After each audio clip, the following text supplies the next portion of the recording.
이제 출애굽기 마지막 장인 40장은요. 크게 세 부분으로 나누어집니다. 첫 번째 부분은 1절에서 16절로 모세에게 성막을 세우라고 하신 출애굽기 25장에서 31장에 기록된 하나님의 명령을 간략하게 요약한 것이 1절에서 16절입니다. 우리가 다시 상기해 보면 성막을 세우라는 하나님의 명령에는 성막을 짓는 것, 그리고 성막에서 사용되는 기구들을 성별하는 것, 세 번째로 성막에서 제사를 감당할 제사장을 성별하라라는 구체적인 지침으로 요약되어 있습니다. 그리고 오늘 40장의 두 번째 부분인 17절에서 33절은 하나님의 명령에 따라 모세와 이스라엘 백성이 어떻게 성막을 지었는가를 자세히 설명하는 것이 나옵니다.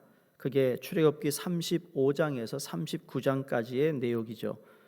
성막의 기초 공사로부터 시작해서 성막의 가장 중심부인 지성소에 증거판, 증거패, 또 전선병을 놓는 상, 등잔대, 금제단, 그리고 바깥으로 나가면서 휘장, 회막 문 앞에 번제단, 제사장이 손과 발을 씻을 수 있는 물두멍, 이렇게 해서 제사에 필요한 모든 것들을 준비하고 완성시키셨어요. 그리고 오늘 읽은 34절에서 38절 말씀은 이제 마지막 35장에서 39장의 성막을 건축하는 과정을 오늘 본문에서 한 문장으로 축약하고 있는데, 여호와께서 모세에게 명령하신 대로 되니라라는 구절입니다. 이 구절이 참 크게 와 닿습니다. 여호와께서 모세에게 명령하신 대로 되니라. 여기서 여러분의 이름을 한번 넣어보세요. 모세의 이름 빼고 여호와께서 아무개에게 명령하신 대로 되니라. 얼마나 감사하겠어요? 여호와께서 나에게 명령하신 그대로 되더라. 이 구절은 모세가 성막에 관해 말씀하신 하나님의 명령에 따라 철저하게 순종하였음을 보여줍니다. 하나님이 모세에게 명령하신 그대로 됐다라는 것은 무엇을 전제로 하고 있는가 하면 모세가 하나님 명령하신 것에 다 순종했다라는 겁니다. 여기서 우리가 알아야 하는 한 가지, 하나님의 명령은 선택의 문제가 아니라는 사실입니다. 초이스가 아니에요. 순종은 선택의 문제가 아니라 생사의 문제입니다. 하나님의 말씀은 순종해도 안 되고 이게 아니라 단순한 선택의 문제가 아니라 하나님의 말씀은 필히 순종해야 하는 명령이라는 겁니다. 하나님의 명령에 이스라엘 백성이 출애굽해서 죽고 사는 것이 거기에 달려 있었습니다. 하나님의 명령에 순종하지 않는 자는 생명이 보장되지 않았습니다. 그러나 순종하는 자에게 생명이 보장되었다. 기억하시죠? 애굽에서 출애굽하기 전에 이스라엘 백성들에게 명령이 뭐죠? 어린 양의 피를 가지고 문지방에 그 피를 바르라고 하나님의 명령을 순종한 이스라엘 집에는 애굽에 내린 하나님의 재앙이 임하지 않았어요. 근데 분명히 모세를 통해 주신 하나님의 말씀을 믿지 않고 어린 양의 피를 바르지 않은 모든 집에는 눈물바다가 되었어요. 그러니까 순종은 선택의 문제가 아니라는 거예요. 내 감정에 의해서 기분이 나면 순종하고 기분이 내키지 않으면 불순종하고, 이게 아니라는 거예요. 순종에는 삶과 죽음이 달려 있습니다. 사무엘상 15장 22절에 순종이 제사보다 낫고 듣는 것이 순양의 기름보다 나으니 이는 거역하는 것은 점치는 죄와 같고 완고한 것은 사신 우상에게 절하는 죄와 같음이라. 지금 하나님께 순종하는 것을 제사에 비유하면서 이것을 하지 못한다면 우상에게 절하고, 그리고 그 외에 내가 점치는 무속인들에게 점치는 죄와 같다. 이거 엄청난 얘기를 하고 있는 거예요.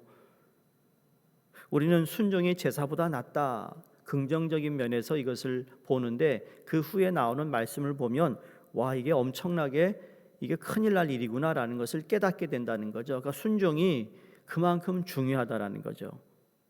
또 요한복음 8장 51절에 진실로 진실로 너에게 이르노니 사람이 내 말을 지키면 영원히 죽음을 보지 아니하니라 그랬습니다. 뿐만 아니라 요한복음 3장 36절에도 아들에게 순종하지 아니하는 자는 영생을 보지 못하고 도리어 하나님의 진노가 그 위에 머물러 있으니라라고 말합니다. 성도님들, 우리가 지금도 순종하는 삶을 살았다면 앞으로도 끊임없는 순종의 삶을 사시기를 주의 이름으로 축복합니다. 성막을 완성하는 데 1년이라는 시간이 걸렸습니다. 1년이 걸렸어요. 하나님의 지침에 따라 광야에서 성막을 만드는 데 꼬박 1년이 소요됐습니다. 한번 생각해 보세요. 무엇하러 광야로 나온 것일까라는 질문에 지금 1년에 걸쳐서 성막을 지었습니다. 하나님이 복 주시기로 약속하신 가나안 땅을 향하여 가기 위해서 광야로 나온 것 아닌가요? 그런데 광야에서 성막을 짓는데 꼬박 1년이 걸렸다면 이 백성들의 관점에서 얼마나 시간 낭비로 보였겠느냐라는 것입니다. 근데 여러분 물어볼게요. 이 부분이 시간 낭비였을까요? 만약에 여러분이 그 광야길에 같이 가고 있는 이스라엘 백성 중에 한 사람이라면 1년 동안 이 성막에 관하여 이 모든 절차를 만드는데 1년이라는 시간이 소비되었다면 이것을 긍정적으로 보시겠어요? 부정적으로 보시겠어요? 네? 하나님께 예배를 제대로 드리려는 애씀이 여러분 낭비인가요? 하나님께 한 시간 온전히 드려지는 예배를 위해서 내가 드려지는 시간, 내 물질, 내 헌신이 낭비인가요? 내가 시간을 완전히 그냥 웨이스트하고 있는 거라고 생각하시나요? 믿지 않는 사람은 그렇게 생각할 수 있습니다. 그러잖아요. 너는 도대체 교회를 몇 번 가니 일주일에? 왜? 매일 간다. 아니면 야, 한 번만 가면 되지 않아? 이런 얘기를 한다는 거예요. 근데 믿는 사람들 가운데 교회를 다니는 사람 중에도 그런 엉뚱한 질문을 하는 사람이 있어요, 없어요? 있어요. 있다고요. 그게 시간 낭비라고 생각한다고요. 여러분 하나님 앞에서 솔직하게 이 아침에 하나님께 다시 한번 고백하셔야 됩니다. 내가 하나님께 드려지는 예배를 위해 드려지는 모든 시간은 낭비가 아니라는 겁니다. 낭비가 아니라는 거예요. 하나님께 예배를 제대로 드리려는 애씀이 우리에게 있어야 된다는 거죠. 신약 성경에서 예배를 잘 묘사한 내용 중에 대표적인 것이 옷값을 깬 여인의 헌신입니다. 이 여인이 예수 그리스도 앞에 사죄하는 심령으로, 그렇죠? 눈물을 흘리며 또 그 죽을 수밖에 없는 나를 구원해 주신 예수님의 구원 은혜에 감사로, 그러면서 그걸로 끝인 게 아니에요. 자기의 가장 소중한 것을 주님에게 바쳐요. 그래서 옥합을 깨어버려요. 붓고 조금 남기고 가는 게 아니라 옥합을 깼다고요. 다시 자기가 남은 그 옥합을 가져갈 수 있는 상황으로 만들지 않고 전부를 드렸다라는 거죠. 이를 보고 제자들 가운데 그랬어요. 저거 아깝게 말이야. 가난한 자에게 주면 되는데 왜 저렇게 낭비하느냐? 이런 식으로 얘기를 합니다. 근데 예수님이 다른 말 안 하시고 딱 이 얘기하십니다. 내 복음이, 나의 이야기가 전해지는 곳마다 이 여인의 이야기가 전해질 것이라고.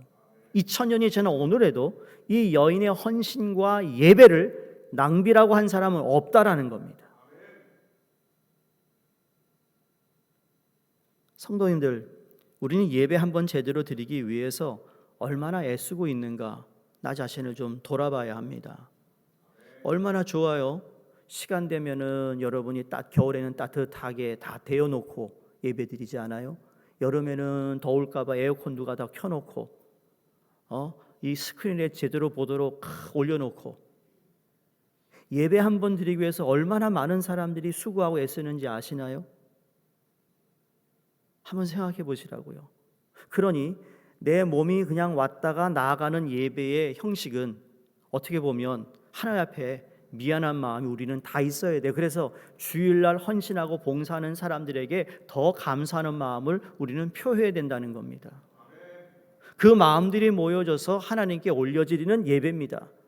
그런데 자기의 감정이 안 맞다고 왜 이랬대 저랬대 이런 얘기하는 그거 부끄럽다라는 거예요. 부끄럽다. 지금 몇 년을 교회 다니는데 이렇다 저렇다 불평을 하냐고요. 오늘 이스라엘 백성들은 불평하지 않았습니다. 지금 1년 동안 성막을 짓는데 그 누구도 불평하지 않습니다. 왜 그렇죠? 이미 한번 경험했기 때문이에요. 어떤 경험이었습니까? 시내산에 올라간 모세가 산에서 내려오지 않자 그들은 모세가 이미 끝났다고 생각했습니다. 죽었구나. 하나님께서 예배하기 위해 무엇인가 보이는 형상을 만들어 놓자고 주장하며 아론이 앞장서서 금송아지를 만들고 제사를 지냈어요. 그들은 자신들의 방식으로 자신들의 생각대로 하나님께 제사하고 경배하면 된다고 생각했어요. 거기에 하나님이 경노하시고 이스라엘 백성 전체를 멸하시겠다 하셨는데 모세의 중보 기도를 통해 진노를 면했습니다. 순종은 선택의 문제가 아니라 생사의 문제였다라는 거죠. 죽고 사는 것이 순종에 달려 있습니다. 성도님들, 순종은 시간 낭비가 아닙니다. 하나님이 지시하신 것을 이루는 것은 결코 시간 낭비가 아닙니다. 하나님의 명령을 이루는 일에는 시간이 아깝지 않고 인생도 아깝지 않아야 합니다. 배 한 척을 만드는데 일평생이 걸렸던 노아의 삶이 아까운 인생이었나요? 아니요. 그는 하나님께 자기에게 주신 명령 하나 순종하기 위해 평생 방주를 짓다가 그리고는 하나님의 심판 아래 그의 가족이 어떻게 됐습니까? 살아났습니다. 하나님의 명령 한 가지를 이루는데 일평생이 걸려도 그 인생은 결코 낭비된 인생이 아니라는 사실을 성경이 우리에게 말씀하고 있습니다. 예수 그리스도에 대한 소망과 그 복음 때문에 일평생 수많은 고난과 옥살이를 경험했던 바울의 삶이 낭비한 삶이라고 말할 수 있습니까? 그렇지 않습니다. 아무리 오랜 시간이 걸려도, 아무리 모진 고난이 있어도, 아무리 아픔과 고통이 있어도 하나님의 말씀을 붙잡고 순종하는 삶을 살아가는 자의 삶은 결코 헛되지 않음을 믿어야 된다는 것이죠. 오늘 40장 마지막 부분인 33절 하반절에서 38절은 40장의 결론이자 출애굽 전체의 결론이 되기도 합니다. 여러분 33절부터 다시 한번 읽어볼까요? 33절입니다. 시작. 그는 또 성막과 제단 주위들에 포장을 치고 뜰문에 휘장을 다니라. 모세가 이같이 역사를 마치니 구름이 회막에 덮이고 여호와의 영광이 성막에 충만하며 모세가 회막에 들어갈 수 없었으니 이는 구름이 회막 위에 덮이고 여호와의 영광이 성막에 충만함이었으며 구름이 성막 위에서 떠오를 때에는 이스라엘 자손이 그 모든 행진하는 길로 앞으로 나아갔고 구름이 떠오르지 않을 때에는 떠오르는 날까지 나아가지 아니하였으며 낮에는 여호와의 구름이 성막 위에 있고 불이 그 구름 가운데 있음을 이스라엘 온 족속이 그 모든 행진하는 길에서 그들의 눈으로 보았더라. 아멘. 사랑하는 성도님들, 여호와의 영광이 성막에 충만했다라는 표현은 하나님이 그들 가운데 내려오셨다는 은유적 표현입니다. 시내산에서 모세하고만 대화하셨던 하나님이 이제 이스라엘 진영 가운데 있는 성막 안으로 내려오신 것이라는 거예요. 다시 말해 하나님이 이스라엘 백성들을 만나는 장소를 만들기 위해, 그러니까 모세와 독대하는 하나님이 아니라 내가 너희들 가운데 함께하는 하나님이라는 것. 그래서 이스라엘 백성의 삶의 현장 가운데로 찾아오셨다라는 거예요. 여러분, 누가 우리를 찾아오셨어요? 요한복음 1장에 말씀이 육신이 되어 이 땅에 오신 예수님을 요한이 우리에게 잘 묘사해 줍니다. 성부, 성자, 성령 그 독생자 아들을 우리에게 보내주셔서 우리가 걷고 있는 인생의 아픔들, 고민들, 갈등들, 우리가 살아가면서 원치 않는 일들을 만나고 사건들 가운데 하나님께서 우리에게 아들을 보내주시고 또 아들이 십자가에 죽으시고 부활하신 후에 어디서든지 주님과 교제하며 하나님을 찾을 수 있도록 우리를 도우시는 보혜사 성령님을 보내주셔서 여러분 우리 가운데 오신 하나님을 우리는 임마누엘이라고 하지 않습니까? 그 임마누엘 하나님이 오늘 여러분의 삶의 주인이시고 그 임마누엘 하나님이 여러분의 마음을 움직이시고 순종케 하시는 은혜가 있기를 주의 이름으로 축원합니다. 그래서 순종하게 될 때 우리 마음에 평안이 찾아오고 순종하기까지가 어렵지 순종하면 하나님의 모든 것을 예비하셔서 필요한 것뿐만 아니라 구하지 않은 것까지도 허락하시는 그 하나님을 오늘도 바라보시고 순종하며 믿음의 길을 가시기를 주의 이름으로 축복합니다. 하나님 아버지, 주님이 명령하신 대로 그대로 순종한 모세와 이스라엘 백성들 가운데 찾아오셔서 성막 가운데 임재하셨던 것처럼 우리도 주님의 말씀대로 순종하는 사람들 되게 해 주시옵소서.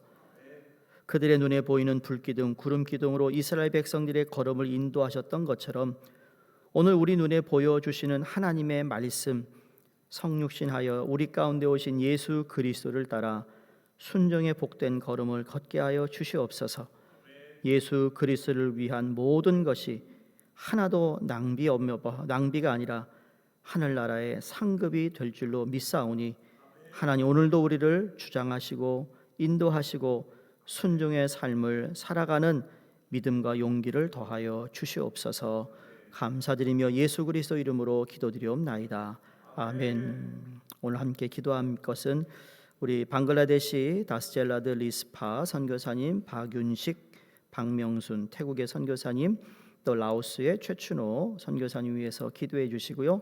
또 이번 4주차 우리 전가족 전교인 캠페인 4주차입니다. 위해서 기도해 주시고 구역 모임에 하나님의 더 큰 은혜와 참 깊은 나눔이 있도록 역사해 주시옵소서. 함께 기도하겠습니다. 할렐루야. 하나님